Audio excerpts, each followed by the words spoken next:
지난 시간에 우리 주님 가르쳐 주신 기도의 본론에 대해서 공부를 했습니다. កាលអាទិត្យមុនយើងបានរៀនអំពីសេចក្តីអធិដ្ឋានរបស់ព្រះអង្គម្ចាស់ 그러니까 ទៀតដែរផងដែរ 무엇을 구하는가 할 때 첫째가 나라가 임하옵시며라는 것입니다. កាលទី1ថាតើអឺដំបូងគេថាតើស្វែងរកអ្វីមិញសូមឲ្យបំណងអាហារទីទ្រង់បានសម្រេច 그러니까 하나님 아버지의 나라가 임하길 구하는 것입니다. គឺយើងបានស្វែងរកថាសូមឲ្យបំណងអាហារទីទ្រង់បានសម្រេចនៅផែនដីដោយនៅនគរឋានសួគ៌ដែរ 천국이신 예수님이 임하시옵소서. គឺមានន័យថាសូមឲ្យនគររបស់ព្រះបានសម្រេច 예수님께서 진격해 오시옵소서 구하는 것입니다. គឺសូមឲ្យព្រះសុគ្រីស្ទបានយាងមកសម្រេចនៅទីនេះគឺយើងកំពុងស្វែងរកការសម្រេចរបស់ព្រះ 그래서 이것을 더 구체적으로 말씀드리면 성령님께서 오셔서 예수님께서 이 땅에 이뤄놓으신 그 하나님의 나라, 생명의 나라, 행복의 나라가 나와 우리 가족과 온 세상 모든 사람에게 임하여 달라고 기도하는 것입니다. អញ្ចឹងដែលយើងអធិដ្ឋានថាសូមឲ្យនគរអធិដ្ឋានរបស់ព្រះអង្គម្ចាស់សូមឲ្យនគររបស់ព្រះបានយាងមកហើយបានសម្រេចនៅផែនដីនៅឋានសួគ៌នេះមានន័យថាឲ្យទ្រង់យាងមកបានសម្រេចកិច្ចការងាររបស់ព្រះអង្គបានសម្រេចនៅផែនដីនេះផងដែរ 오늘은 무엇을 구하는가 그 두 번째 시간으로 뜻이 하늘에서 이루어진 것 같이 땅에서도 이루어지리이다. ថ្ងៃនេះគឺទី2ន័យថាអត្ថន័យថាសូមឲ្យបំណងព្រះហត្ថទ្រង់បានសម្រេចនៅផែនដីដោយនៅនគរឋានសួគ៌ដែរយើងនឹងរៀនជាមួយគ្នានៅពាក្យនេះ 그러니까 마태복음 6장 10절에서 나라가 임하옵시며 뜻이 하늘에서 이루어진 것 같이 땅에서도 이루어지리이다 이렇게 말씀하셨습니다. អញ្ចឹងនៅក្នុងព្រះគម្ពីរម៉ាថាយចំពុក6ខ10ថាសូមឲ្យរាជទ្រង់បានមកដល់សូមឲ្យព្រះហឫទ័យទ្រង់បានសម្រេចនៅផែនដីដោយនៅឋានសួគ៌ដែរ 그러니까 이 두 문장은 분리되어 있는 것이 아니라 연결되어 있는 말씀입니다. អញ្ចឹងប្រយោគនៅខនេះមិនមែនដាច់ដោយឡែកពីគ្នាទេគឺជាប់តគ្នា 그러니까 나에게 그리고 우리 가정과 우리 민족에 하나님의 나라가 임했다면 그 다음 하나님의 뜻이 이루어져야 한다라는 것입니다. អញ្ចឹងហើយខ្ញុំគ្រួសារខ្ញុំគ្រួសាររបស់យើងអញ្ចឹងគឺទាំងអស់នោះគឺឲ្យបានសម្រេចបានជប់លប់ផងដែរ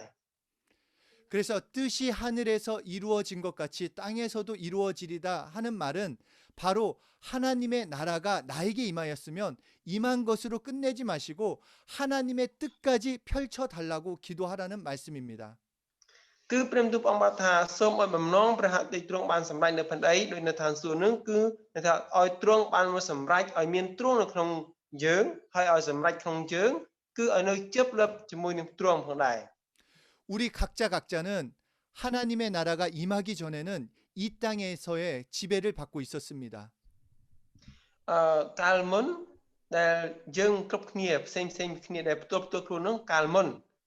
យើងនគររបស់យើងកាលពីមុននឹងគឺមានអ្នកផ្សេងមកត្រួតត្រាឲ្យយើងរួចទៅហើយ 그래서 걱정과 염려로 살았습니다. មានអ្នកផ្សេងមកត្រួតត្រាឲ្យយើងហើយដូច្នេះយើងទទួលការភ័យព្រួយតប់ប្រមល់ខ្វល់ខ្វាយភ័យនៅក្នុងខ្លួនរបស់យើង 마귀의 소가 병으로 두려워하고 환경으로 자포자기하며 살았습니다.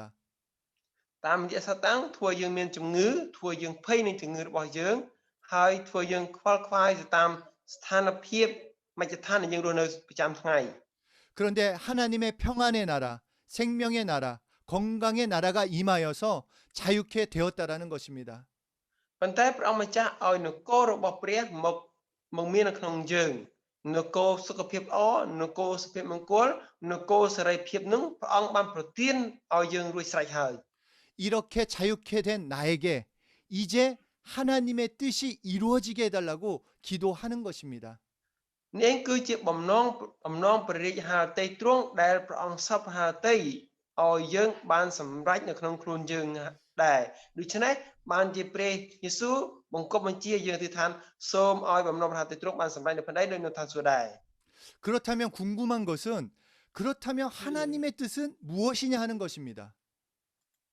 អញ្ចឹងហើយអ្វីដែលយើងឆ្ងល់នឹងតើយើងឆ្ងល់នឹងគឺជាអ្វី 뜻이라는 헬라어 단어는 셀레마라고 합니다. អញ្ចឹងអត្ថន័យយើងឆ្ងល់អ្វីគឺអត្ថន័យនៅក្នុងភាសាHebrew 그릭, hay là 그릭, Greek មកសិន 그릭, 그릭. 예. នៅក្នុងភាសា Greek អត្ថន័យភាសា Greek ហ្នឹងគឺមានន័យថា 그 셀레마라는 뜻은 목적, 계획, 섭리, 일, 명령 이런 의미를 가지고 있습니다. គឺក្នុងអត្ថន័យហ្នឹងមានន័យថាម៉េចឲ្យជោគជ័យឈ្នះបានសម្រេចមានអត្ថន័យច្រើន 그러니까 바로 하나님의 뜻이라는 것은 하나님의 명령이요, 하나님의 목적이요, 하나님의 계획이요, 하나님의 일이 바로 하나님의 뜻이라는 것입니다. អញ្ចឹងគឺបំណងប្រហាតីនឹងអត្ថន័យនឹងដែលអង្គសម្បត្តិគឺអីគេគោលបំណងជោគជ័យគឺទាំងអស់នោះឯងគឺជាបំណងប្រហាតីរបស់ព្រះ 그러므로 하나님의 뜻은 첫째, 예수님을 보고 믿는 자마다 영생을 얻는 것입니다. អញ្ចឹងហើយដែលព្រះអង្គសម្បត្តិអ្នកដែលជឿព្រះអញ្ចឹងអ្នកនោះឯងនឹងទទួលជីវិតពីព្រះ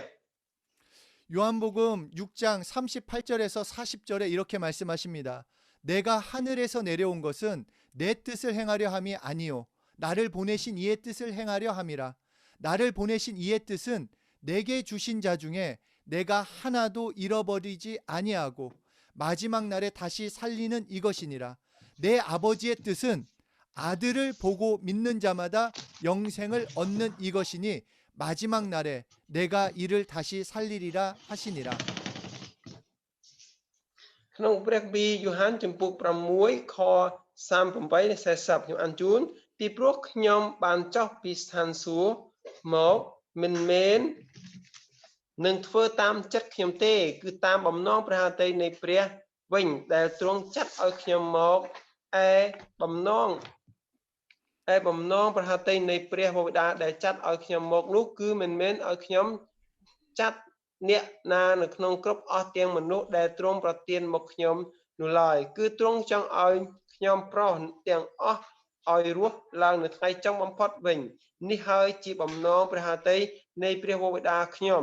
គឺឲ្យអស់អ្នកណាដែលឃើញព្រះរាជបុត្រាហើយក៏ជឿដល់ទ្រង់បានជីវិតដល់នៅអស់កលជានិច្ចហើយខ្ញុំនឹងឲ្យអ្នកនោះរស់ឡើងវិញនៅថ្ងៃចុងបំផុត 그러니까 이 말씀처럼 예수님이 이 땅 위에 오신 목적은 하나님의 뜻을 행하려 왔다라고 말씀하고 계십니다. អញ្ចឹងគឺព្រះបន្ទូលនេះគឺដែលផែនគោលបំណងដែលព្រះអង្គយាងមកផែនដីនេះគឺដើម្បីឲ្យមានជីវិត 그러니까 예수님을 보내신 하나님의 뜻은 무엇인가? 나를 보내신 이의 뜻은 내게 주신 자 중에 내가 하나도 잃어버리지 아니하고 마지막 날에 다시 살리는 이것이라고 말씀하셨습니다. អញ្ចឹងដែលអត្ថន័យដែលទ្រង់បានប្រទានឲ្យយើងអត្ថន័យបំណងហាតីដែលទ្រង់បានប្រទានពរតាមរយៈព្រះយេស៊ូវគ្រីស្ទនឹងគឺឲ្យថ្ងៃបញ្ចប់នេះចុងបំផុតនេះបានល្អប្រសើរឡើងហើយបានបំពេញកិច្ចសន្យានេះផងដែរ 그리고 예수님께서 혹시나 못 알아들었을까봐 40절에 다시 말씀해 주십니다. អញ្ចឹងព្រះយេស៊ូវគ្រីស្ទគិតថាក្រែងរងស្ដាប់ច្រឡំអញ្ចឹងនៅក្នុងខ40ព្រះអង្គបានមានបន្ទូលសារជាថ្មីទៀត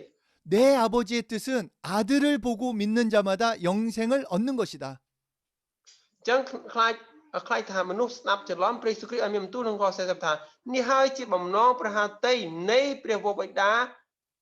ខ្ញុំ 바로 예수를 보고 믿는 자마다 영생을 얻는 것이 하나님의 뜻이라는 것입니다. ប្រាប់ថាអ្នកដែលជឿលើព្រះយេស៊ូវគ្រីស្ទអ្នកដែលជឿព្រះយេស៊ូវគ្រីស្ទអ្នកនោះនឹងទទួលជីវិតនោះឯងគឺជាបំណងព្រះហត្ថីរបស់ព្រះវរបិតា 그러니까 예수 믿으면 구원을 받고 영생을 얻는 것입니다. ដូច្នេះហើយនៅពេលជឿព្រះយេស៊ូវគ្រីស្ទយើងនឹងបានសេចក្ដីសង្គ្រោះនោះឯងមានន័យថាម៉េចយើងនឹងទទួលបានជីវិត 그러니까 내가 무슨 노력을 하고 내가 어떤 것을 해서가 아니라 예수 믿으면 구원을 받고 영생을 얻는 것 이것이 하나님의 뜻인 것입니다. អញ្ចឹងមិនមែនយើងខំប្រឹងប្រែងដើម្បីទទួលបានជីវិតយើងខំប្រឹងប្រែងនៅខ្លួនយើងទេមិនមែនទេយើងគ្រាន់តែទទួលជឿហើយព្រះអង្គផ្ដល់ឲ្យជីវិតនោះឯងជាបំណងព្រះហត្ថីរបស់ព្រះវរបិតា 생명은 살아가는 원동력이 됩니다. ជីវិតគឺជាជីវិតដែលត្រូវមានជីវិតរស់ឡើង 생명이 있기에 살아갈 수 있다라는 것입니다. អញ្ចឹងភាពពេញនិយមរបស់ជីវិតសកម្មភាពរបស់ជីវិតហ្នឹងគឺជាការរស់នៅ 또한 생명은 생명의 특성, 그 특징대로 살게 합니다. អញ្ចឹងជីវិតគឺជាការរស់នៅពេលនិយាយថាជីវិតគឺជារស់អញ្ចឹងចំណុចពិសេសរបស់ជីវិតហ្នឹងគឺមានទៅតាមស្ថានរបស់វា 그러니까 예를 들어서 개는 개의 생명이 있기 때문에 개짓하며 사는 것입니다. ហើយវាមានរបៀបក្នុងការរស់នៅតាមជីវិតឧទាហរណ៍អូឆ្កែវាមានជីវិតអញ្ចឹងឆ្កែវារស់តាមរបៀបជីវិតរបស់ឆ្កែ 그건 내가 억지로 개짓해야지 하는 거가 아니라 개의 생명이 있기 때문에 자연스럽게 개짓한다라는 것입니다. អញ្ចឹងមិនមែនថាបង្ខំចិត្តថាអញជាឆ្កែឬក៏បង្ខំថាឆ្កែតែរស់ដោយសារជាឆ្កែត្រូវតែរស់ដូចឆ្កែតែមិនមែនទេដោយសារឆ្កែវាត្រូវរស់ចង់មិនចង់ត្រូវតែរស់នៅតាមរបៀបសត្វឆ្កែ 닭은 닭의 생명대로, 돼지는 돼지의 생명대로 살아갑니다. យើងមើលបើជីវិតរបស់មន់គឺរស់តាមរបៀបសត្វមន់ជីវិតរបស់សត្វជ្រូកគឺត្រូវរស់តាមរបៀបសត្វជ្រូក 이와 같이 생명을 통해 우리가 살아가게 되는데 하나님이 주시는 생명은 진짜 생명이요. 살아갈 수 있는 생명이요. 축복을 경험할 수 있고 하나님과 영원히 함께 살 수 있는 생명을 주셨다라는 것입니다. អញ្ចឹងចំពោះជីវិតមនុស្សដែលជាជីវិតដែលព្រះអង្គប្រទានពរឲ្យហើយយើងតាមជីវិតរបស់យើងឯងគឺយើងត្រូវរស់ដែលជាជីវិតពិតដែលព្រះអង្គប្រទានពរសម្រាប់ឲ្យមនុស្សសម្រាប់រស់ 그래서 예수 믿는다라는 것, 우리는 새로운 피조물이 되었다라는 것입니다. អញ្ចឹងការដែលយើងជឿលើព្រះយេស៊ូវគ្រីស្ទមានន័យថាយើងបានជីវិតថ្មីហើយយើងបានរបបជីវិតថ្មីក្នុងការរស់នៅ 그리고 두 번째, 우리를 향하신 하나님의 뜻은 바로 예수 그리스도로 말미암아 예수 믿는 자를 하나님 자녀 삼으시는 것입니다. មួយទៀតដែលយើងរស់នៅក្នុងព្រះនាមរបស់ព្រះយេស៊ូវគ្រីស្ទយើងរស់នៅតាមព្រះយេស៊ូវគ្រីស្ទនេះជឿហើយទទួលបានជីវិតនោះយើងនឹងត្រឡប់ខ្លាយទៅជាកូនរបស់ព្រះ 에베소서 1장 4절 5절에서 곧 창세 전에 그리스도 안에서 우리를 택하사 우리로 사랑 안에서 그 앞에 거룩하고 흠이 없게 하시려고 그 기쁘신 뜻대로 우리를 예정하사 예수 그리스도로 말미암아 자기의 아들들이 되게 하셨으니 ព្រះគម្ពីរអេផេសូជំពូក1ខ4ដល់ខ5តាមដែលទ្រង់បានរើសយើងរាល់គ្នាក្នុងព្រះគ្រីស្ទតាំងពីមុនកំណើតលោកីមកប្រយោជន៍ឲ្យយើងរាល់គ្នាបានបរិសុទ្ធហើយឥតកន្លែងបន្ទោសបាននៅចំពោះទ្រង់ដោយសេចក្តីស្រឡាញ់ពីព្រោះទ្រង់បានតម្រូវយើងរាល់គ្នាទុកជាមុនសម្រាប់ឲ្យទ្រង់បានទទួលយើងជាកូនចិញ្ចឹមដោយសារព្រះយេស៊ូវគ្រីស្ទតាមបំណងព្រះハតីទ្រង់ 그러니까 곧 창세 전에 그리스도 안에서 우리를 택하셨다라는 것입니다. យើងមើលព្រះអង្គម្ចាស់បានជ្រើសរើសយើងតាំងពីមុនលោកីមកម្លេះ 그리고 이 말씀이 정말 중요합니다. អញ្ចឹងពាក្យបន្ទូលនេះគឺពិតជាសំខាន់ខ្លាំងណាស់ 그냥 우연히 너 예뻐 보이니까 내가 택한다가 아니라 우리를 택하신 것은 창세 전이라고 말씀하시는 것입니다. អញ្ចឹងវាមិនមែនជាការចៃដន្យថាអ្នកស្អាតណាស់សង្ហារណាស់អញ្ចឹងព្រះអង្គម្ចាស់ជ្រើសរើសអ្នកមិនមែនទេអញ្ចឹងយើងមិនមែនជាការចៃដន្យទេ 그리고 하나님의 기쁘신 뜻은 바로 예수 그리스도로 말미암아 그 예수를 믿는 자를 하나님의 자녀가 되게 하신다라는 것. អ្វីដែលព្រះអង្គសពហាតីមានបំណងសពហាតីនោះគឺអ្នកដែលទទួលជឿអ្នកនោះនឹងក្លាយជាកូនរបស់ព្រះនេះត្រង់នឹងដែលព្រះអង្គសពហាតី 그리고 자녀된 우리에게 에베소서 1장 11절에서 계속 말씀하십니다. 모든 일을 그의 뜻의 결정대로 일하시는 이의 계획을 따라 우리가 예정을 입어 그 안에서 기업이 되었으니. ព្រះវិអេពីសូចំពុក1ខ11ឲ្យរួមគ្នាមកក្នុងទ្រង់ដែលយើងរាល់គ្នាបានគេអាករក្នុងទ្រង់ដែលដោយទ្រង់បានតម្រូវយើងទុកជាមុនតាមតម្រេះសម្រេចរបស់ព្រះដែលទ្រង់ធ្វើគ្រប់ការទាំងអស់តាមដែលគប់ព្រះハតីទ្រង់ 그러니까 기업이라고 하는 것은 하나님만이 가지고 계신 특권에 동참하는 것을 말합니다. មានន័យថាយើងបានជាគេអាករនៅពេលដែលយើងពាក្យថាគេអាករមានយើងជាកូនរបស់ព្រះយើងមានសិទ្ធិក្នុងការទទួលគេអាករ 그 그 특권은 하나님의 능력이요 하나님의 권세인데 이것을 예수 믿는 자에게 주시겠다라는 것입니다. ចឹងគេអាករនឹងស្អីគេទាំងប្រជាស្ដាទាំងអំណាចដែលព្រះអង្គប្រទានពរឲ្យយើងចឹងអំណាចប្រជាស្ដាដែលយើងអ្នកទទួលបាននឹងគឺសម្រាប់អ្នកណាគឺសម្រាប់អ្នកដែលបានទទួលជឿហើយខ្លាចជាកូនរបស់ព្រះ 하나님의 자녀가 된 우리에게 그 권세와 능력을 주신다라고 말씀해 주고 계십니다. ចឹងព្រះអង្គម្ចាស់បានមានបន្ទូលដល់យើងថាដើម្បីទទួលអំណាចនឹងគេអាករនៅនោះជូនដល់អ្នកដែលជាកូនរបស់ព្រះ 구체적으로 하나님의 특권은 평안이 하나님만이 가지고 계신 것입니다. ចឹងជាគេអាកររបស់អង្គដែលព្រះអង្គប្រទានពរយើងឲ្យគេគឺសិទ្ធិសេរីភាពសិទ្ធិសេរីភាព 부요하고 건강하고 기쁨이 넘치고 감사할 수 있는 능력도 하나님이 가지고 계신 특권입니다. សេរីភាពអំណរសប្បាយរីករាយហើយនឹងមានភាពអំណរសុភមង្គលនេះគឺជាព្រះពរអំណាចដែលព្រះអង្គប្រទានពរជាគេអាករដែលព្រះអង្គប្រទានពរឲ្យយើង 그래서 하나님의 아들이 된 자마다 평안도 누리고 기쁨도 누리고 범사에 감사할 수 있습니다. ហើយឲ្យយើងមានចិត្តអរគុណនោះគឺជាអាគេអាករដែលព្រះអង្គឲ្យយើងចេះអរគុណនៅពេលយើងខ្លាចជាកូនរបស់ព្រះយើងចេះអរគុណចេះស្រឡាញ់ចេះអីនេះគឺជាគេដែលព្រះអង្គប្រទានពរឲ្យយើងហើយ 뿐만 아니라 이 땅에서 건강을 누리며 부족함이 없도록 살 수 있도록 하는 것이 바로 하나님의 뜻이라고 하시는 것입니다. មិនត្រឹមតែប៉ុណ្ណោះទេការយើងរស់លើលោកីដែលធ្វើយើងមានសុខភាពល្អរឹងមាំនោះគឺជាគេអាករដែលព្រះអង្គសពរហត្ថីផងដែរ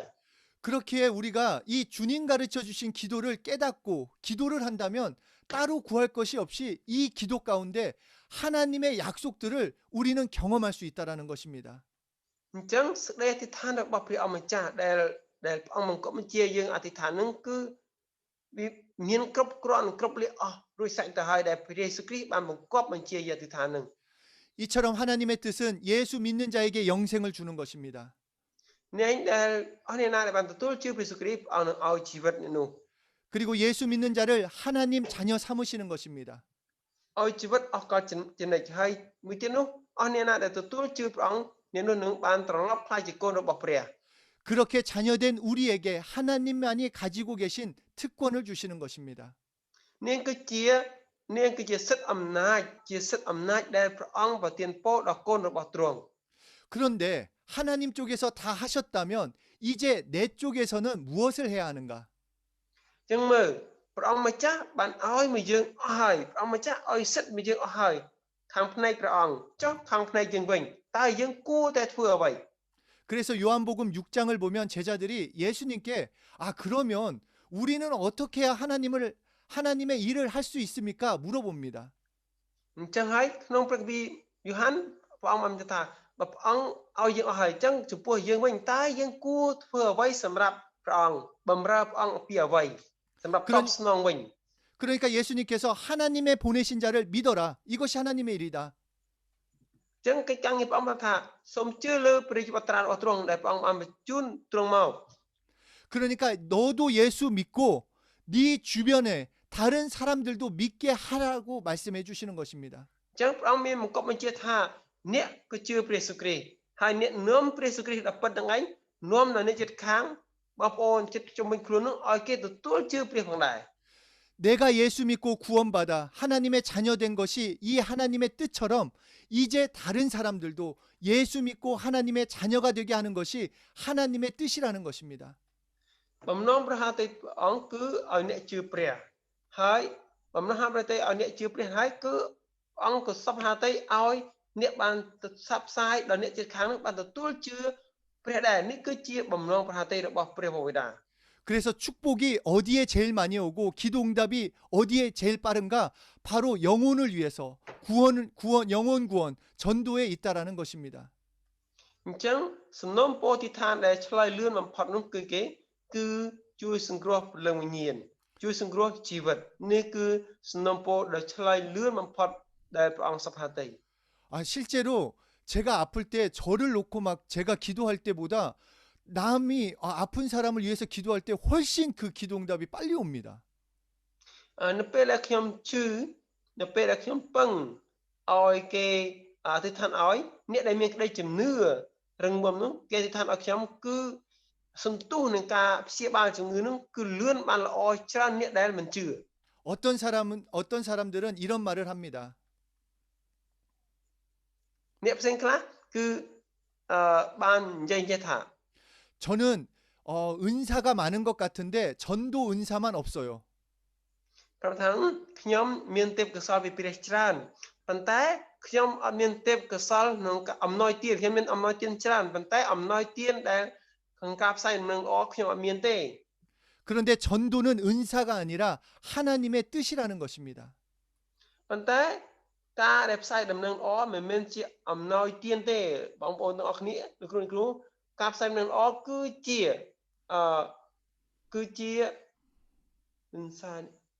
은사 아니고 어떻게 합니까 선생님? 전도는 은사가 아니라 하나님의 뜻이다. ការផ្សាយដំណឹងល្អមិនមែនជាអំណោយទានទេការផ្សាយដំណឹងល្អគឺជាបំណងព្រះハតីរបស់ព្រះ 그렇기 때문에 하나님의 뜻은 예수 믿고 자기 자신이 하나님의 자녀가 되어서 영생하는 것이요. ការដែលបំណងព្រះハតីរបស់ព្រះនឹងគឺឲ្យយើងជឿលើព្រះអង្គហើយយើងបានជីវិតអស់កលជានិច្ចនេះគឺបំណងព្រះハតីព្រះ 그 다음 두 번째 뜻은 예수를 다른 사람에게 나누어 주는 것, 이 두 가지를 말씀하시는 것입니다. បន្ទាប់មកទៀតដែលព្រះអង្គសពហាតីនឹងគឺព្រះអង្គឲ្យយើងផ្សាយដំណឹងល្អនឹងឯងគឺជាបំណងហាតីទ្រង់ដែលទ្រង់បានមានបន្ទូលមកកាន់យើង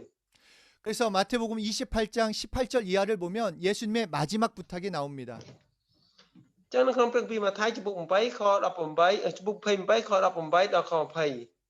하늘과 땅의 모든 권세를 내게 주셨으니 그러므로 너희는 가서 모든 족속으로 제자를 삼아 아버지와 아들과 성령의 이름으로 세례를 주고 내가 너희에게 분부한 모든 것을 가르쳐 지키게 하라. ឯព្រះយេស៊ូវជាងមកមានបន្ទូលនឹងគេថាគ្រប់ទាំងអំណាចបានប្រគល់មកខ្ញុំនៅលើស្ថានសួគ៌ហើយនឹងលើផែនដីផងដូច្នេះចូលទៅបញ្ចុះបញ្ចូលឲ្យមានសិស្សនៅគ្រប់ទាំងសាសព្រមទាំងធ្វើបុណ្យជ្រមុជទឹកឲ្យដោយនៅព្រះនាមព្រះវរបិតាព្រះជាបុត្រានិងព្រះវិញ្ញាណបរិសុទ្ធចុះហើយបង្រៀនឲ្យគេកាន់តាមគ្រប់ទាំងសេចក្តីដែលខ្ញុំបានបង្គាប់មកអ្នករាល់គ្នាផងហើយមើលខ្ញុំនឹងនៅជាមួយនឹងអ្នករាល់គ្នាជារៀងរាល់ថ្ងៃដែលដរាបដល់បំផុតអកលអាមែន 모든 족속으로 예수를 믿게 하라는 것입니다. នេះប្រាប់ថាឲ្យយើងឲ្យគ្រប់ទាំងជាតិសាសន៍បានទទួលជឿលើព្រះយេស៊ូវ 뜻이 하늘에서 이루어진 것 같이 땅에서도 이루어지리다. គឺបំណងហាតីព្រះអង្គដែលព្រះអង្គចង់ឲ្យសម្រេចនោះគឺឲ្យបំណងហាតីទ្រង់បានសម្រេចលើផែនដីនិងនៅឋានសួគ៌ 바로 하나님의 뜻, 그 뜻을 위해서 내 지혜를 사용하시고 내 시간을 사용하시고 내 성품을 사용해 달라고 기도하는 것입니다. គឺសូមឲ្យបំណងព្រះハតីសម្រេចនោះនៃថ្មីសូមឲ្យទ្រង់ប្រើចំណេះយើងប្រើលុយរបស់យើងប្រើពេលវេលារបស់យើងគឺនេះសូមឲ្យបានបំណងព្រះハតីទ្រង់បានសម្រេចមានន័យអញ្ចឹង 하나님의 뜻은 분명히 예수 믿는 너희가 가서 예수님을 전하라고 하셨는데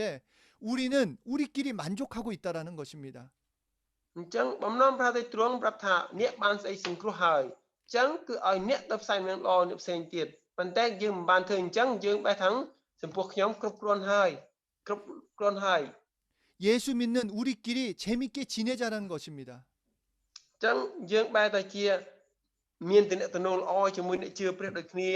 សិទ្ធិស្នាល្អជាមួយអ្នកជឿព្រះដូចគ្នាយើងអាចបានគិតអ្នកដែលមិនបានទិនជឿព្រះ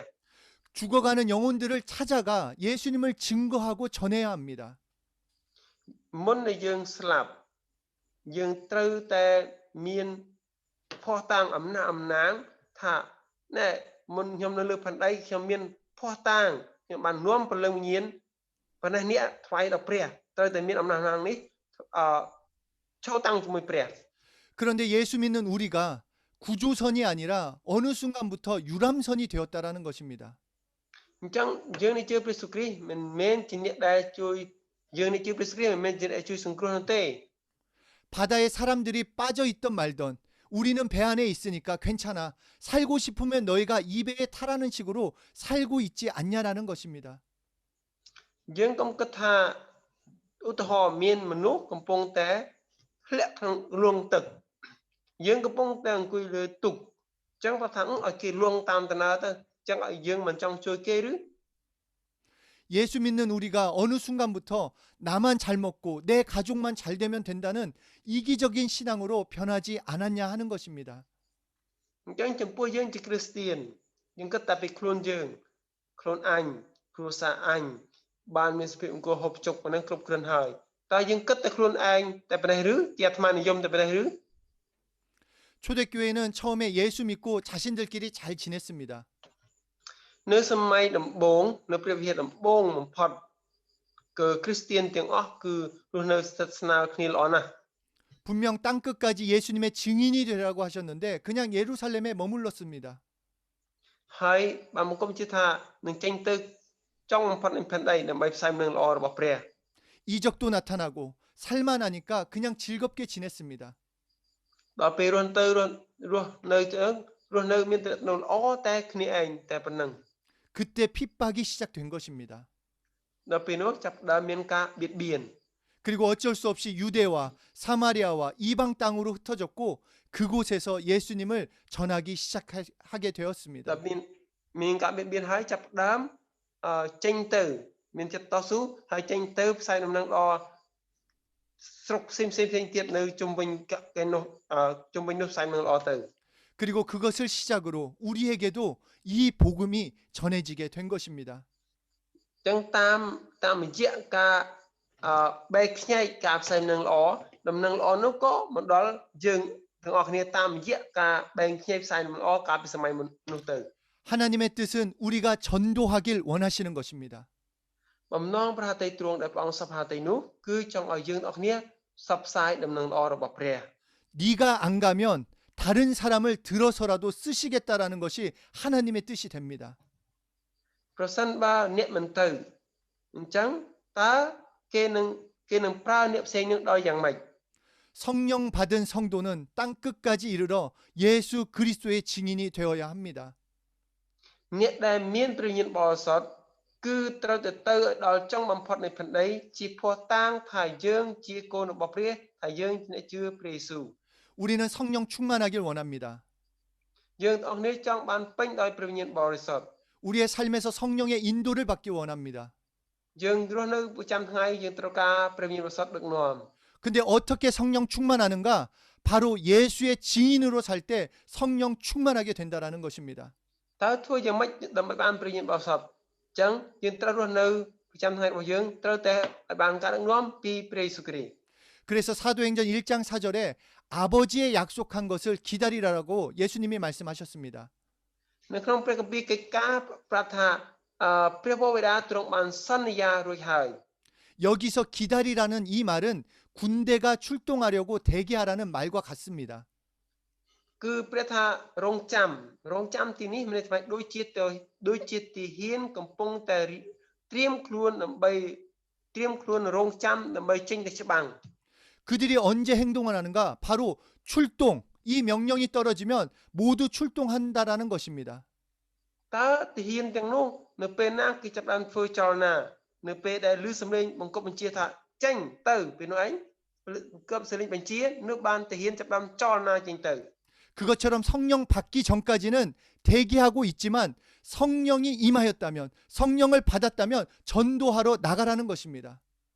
ដូចយើងទាំងអស់គ្នានៅពេលដែលមិនទាន់បានពេញពីវិញ្ញាណបរិសុទ្ធយើងកំពុងតែចាំកំពុងតែត្រៀមនៅពេលដែលមានត្រាស់ហៅបានប្រាប់បង្គាប់បញ្ជាពេញដោយវិញ្ញាណបរិសុទ្ធពេលនោះយើងនឹងត្រូវតែចេញទៅផ្សាយដំណឹងល្អ 그렇게 정말로 하나님의 뜻을 열망한다면 우리가 정말 성령님께 사로잡혀 복음을 전하는 하나님의 뜻에 동참해야 합니다. អញ្ចឹងនៅពេលដែលព្រះវិញ្ញាណបរិសុទ្ធធ្វើការនៅក្នុងខ្លួនយើងត្រូវស្គាល់ហើយពេលនេះយើងត្រូវតែបំពេញតួនាទីដើម្បីផ្សាយដំណឹងល្អផងដែរ 그러니까 전도를 어렵게 생각할 필요가 없습니다. អញ្ចឹងការផ្សាយដំណឹងល្អយើងមិនត្រូវគិតថាលំបាកនោះទេ 야, 예수 믿으면 구원받아. យើងគ្រាន់តែថាសូមជឿព្រះយេស៊ូវគ្រីស្ទនឹងទទួលបានសេចក្ដីសង្គ្រោះ 나 예수 믿으니까 너무 행복한데 너도 행복했으면 좋겠어. ខ្ញុំជឿព្រះយេស៊ូវគ្រីស្ទឥឡូវខ្ញុំមានសុភមង្គលបើសិនតែអ្នកទាំងអស់គ្នាមានសុភមង្គលខ្ញុំពិតជាសប្បាយចិត្តមែនទែន 뭐 특히 코로나로 인해 선교가 막혔고 복음 전하는 게 어려워졌다고 말들을 합니다. អញ្ចឹងខ្ញុំក៏បានឮដែរថាដោយសារតែសម័យ Corona COVID អញ្ចឹងក្រុមជំនុំនឹងព្រះវិហារច្រើនមានការលំបាកខ្ញុំក៏ឮការនេះដែរ 그런데 보세요. 우리는 이렇게 모여서 함께 예배드리고 있다라는 것입니다. ប៉ុន្តែសូមមើលយើងទាំងអស់គ្នាកំពុងតែជួបជុំគ្នាកំពុងតែថ្វាយបង្គំព្រះអង្គជាមួយគ្នា 그러니까 우리 모임도 전도의 도구로 사용할 수 있다라는 것입니다. អញ្ចឹងសូមឲ្យការជួបជុំរៀនព្រះបន្ទូលរបស់យើងរៀនរាល់ថ្ងៃពុទ្ធនេះគឺជាកម្លាំងជាអំណាចវិជាស្ដាមមួយសម្រាប់ឲ្យយើងត្រៀមខ្លួននឹងការចេញទៅផ្សាយដំណឹងល្អផងដែរ 빌립이 나다나엘에게 예수님을 소개할 때 많은 말을 하지 않고 와서 보라라고만 말을 했습니다. ភីលីបនៅពេលដែលទទួលបានការបង្គំបញ្ជាព្រះអង្គថាចូលមកហើយមើលចុះ 예수님이 필요한 가족이나 주변 사람들에게 이 모임을 전도의 도구로 사용하셨으면 좋겠습니다. អញ្ចឹងសូមណែនាំព្រះយេស៊ូវគ្រីស្ទទៅកាន់មិត្តភក្តិយើងទៅបងប្អូនជុំវិញខ្លួនយើងអំពីព្រះយេស៊ូវគ្រីស្ទបើសិនធ្វើអញ្ចឹងល្អណាស់ 그래서 우리 이 모임이 하나님의 뜻만을 이루고 캄보디아 영혼들이 예수 믿고 구원받는 놀라운 축복의 통로로 쓰임 받기를 기도합니다. ខ្ញុំនឹងសង្ឃឹមហើយខ្ញុំនឹងអធិដ្ឋានសម្រាប់ការជួបជុំរៀនព្រះបន្ទូលយើងនៅក្នុងក្រុម Zoom នេះសូមឲ្យជាកម្លាំងនិងសម្រាប់ស្រោចស្រង់ព្រលឹងញៀនប្រទេសកម្ពុជាតាមរយៈការរៀនរបស់យើងនេះ 다른 영혼을 그리스도에게로 인도했을 때 하나님의 뜻이 이 땅 위에 이루어지고 하나님을 기쁘시게 하는 것입니다. គឺអ្វីដែលព្រះអង្គសពហាតីមានអំណរនោះគឺព្រះអង្គចង់ឲ្យកិច្ចការងាររបស់ព្រះអង្គបានសម្រេចនៅលើផែនដី 그러면 하나님께서 약속하신 축복은 저절로 내 것이 되는 것입니다. អញ្ចឹងព្រះពរដែលព្រះអង្គសន្យានោះចង់ត្រូវតែបានបំពេញដោយស្វ័យប្រវត្តិនៃព្រះពររបស់ព្រះហើយ 하늘에서 이루어진 하나님의 뜻이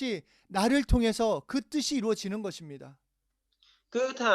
សូមឲ្យបំណងព្រះហាតីទ្រង់បានសម្រេចនៅផែនដីនៅឋានសួគ៌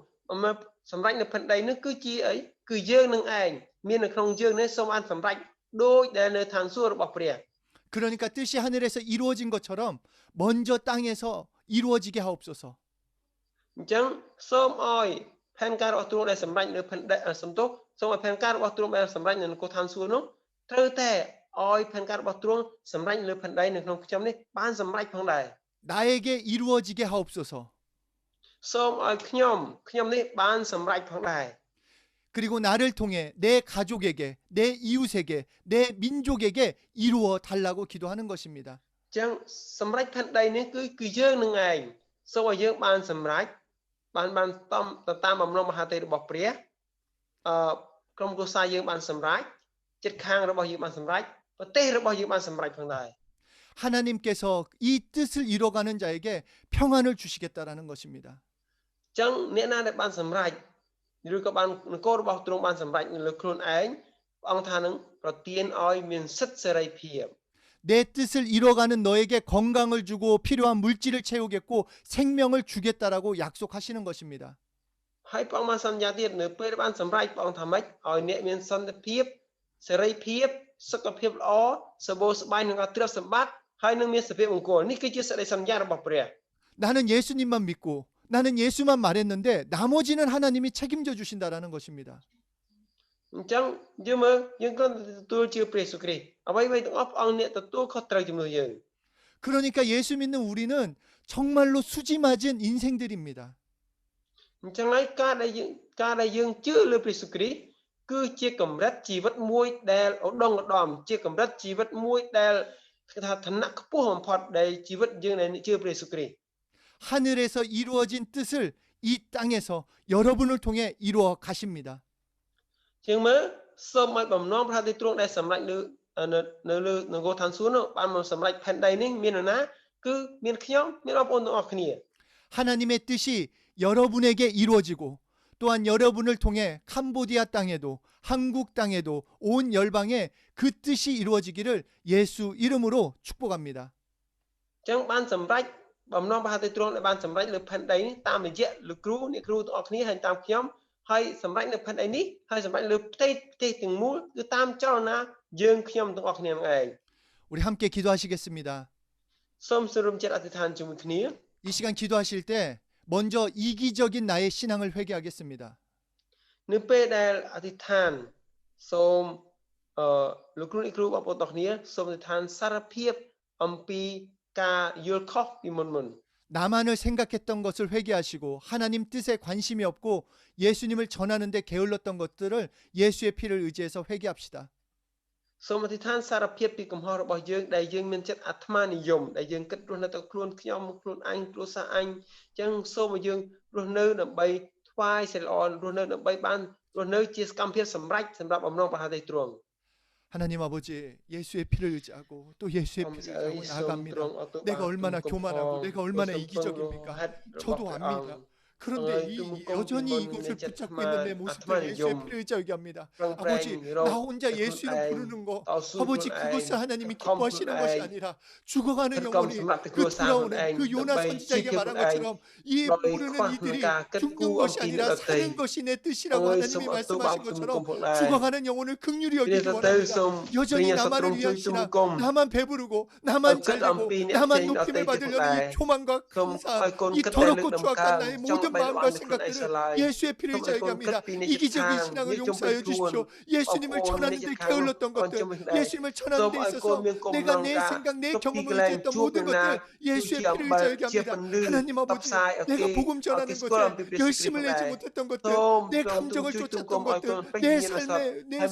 따라서 내가 반응했던 모든 것들을 예수의 피를 의지하게 합니다. 하나님 아버지 우리를 용서해 주십시오. 나를 용서해 주십시오. 복음을 복음으로 여기지 못하고 예수님을 전하는 데 게을렀던 우리를 긍휼히 여겨주십시오. 예수의 피를 의지합니다. 예수의 피를 의지합니다. 예수의 피를 의지합니다. 예수의 피를 의지합니다. 아멘.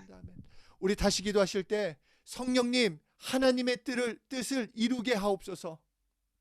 យើងនៅទីឋានមកទៀតថា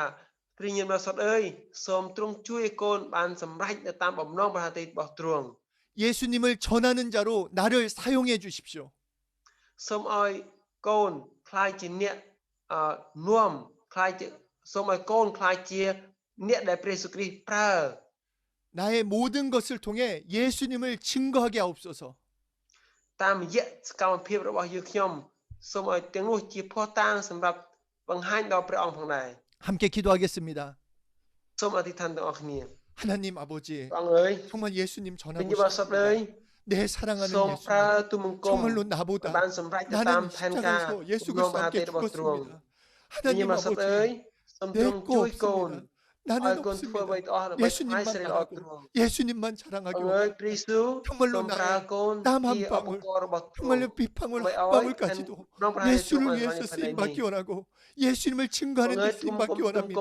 나를 사용하여 주십시오. 나를 사용하여 주십시오. 나를 사용하여 주십시오. 나의 전부를 사용하여 주십시오. 예수님을 증거하는 데 나를 이끌어 주시고 인도하여 주시고 사용하여 주시옵소서. 함께 기도하는 이들을 통해 하나님의 뜻이 이루어지기 원합니다. 정말로 예수 믿는 물결이 일어나기 원합니다. 캄보디아 땅과 한국 땅과 온 열방에 예수님을 믿는 물결, 예수 이름을 부르는 물결들이 정말로 차고 넘치기 원합니다. 우리를 사용하여 주시고 우리를 인도해 주시고 우리가 정말 성령님께 온전히 사로잡혀 예수의 증인된 삶, 그래서 그 증인된 삶을 살 때 그 나머지는 하나님이 책임져 주시고 먹이시고 부족함이 없게 하시는 것을 경험시켜 주시옵소서. 예수 이름으로 기도드렸습니다. 아멘.